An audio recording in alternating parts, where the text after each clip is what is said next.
Wouldn't you agree? So I want to look at a couple of these arguments on gun control.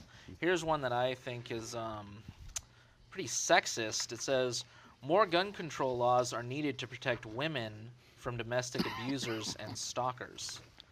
More gun control laws are needed to protect women from domestic abusers and stalkers. How about what are we protecting them from the ability to own a gun? Yeah, I think the point you're getting at, I think, is that just the opposite of a gun is a great equalizer of a man who's probably, just statistically going to be stronger and larger in stature than a woman and kind of have the upper hand in any kind of domestic abuse thing. I don't know the statistics, but I'm quite sure that more men are perpetrators of domestic abuse than women are, and I would think a gun in the hands of a woman would be an equalizer in that situation. So Absolutely. I don't want to take away my wife's gun in that situation there. Yeah, absolutely. Couldn't agree more. I mean, if you have this intimidating situation where you're not feeling safe and you're a woman, for example, I think you should get to have protection.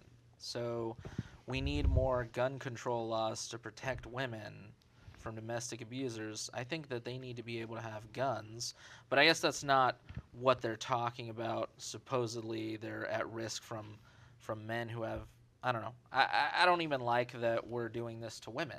What's interesting about the statistic is it talks about two things. A woman is at risk for being murdered, increases 500% if a gun is present during a domestic dispute. What this statistic is not including is something that they actually say at the very end, talking about statistics from 2001 to 2012. A large number of women were killed by gun from an intimate partner. This is what's interesting about that stat from up here, where a woman's chance of being shot or murdered increases by 500% if the aggressor has the gun. This is trying to imply that if women have guns, then the gun's going to get taken from them and it's going to be used against them. Now, that can possibly happen, but it can also happen the other way around. Now, I don't know how many people you know, how many women you know who have been trained in firearms, but I know a properly trained woman, I'll take a gun from her. Right.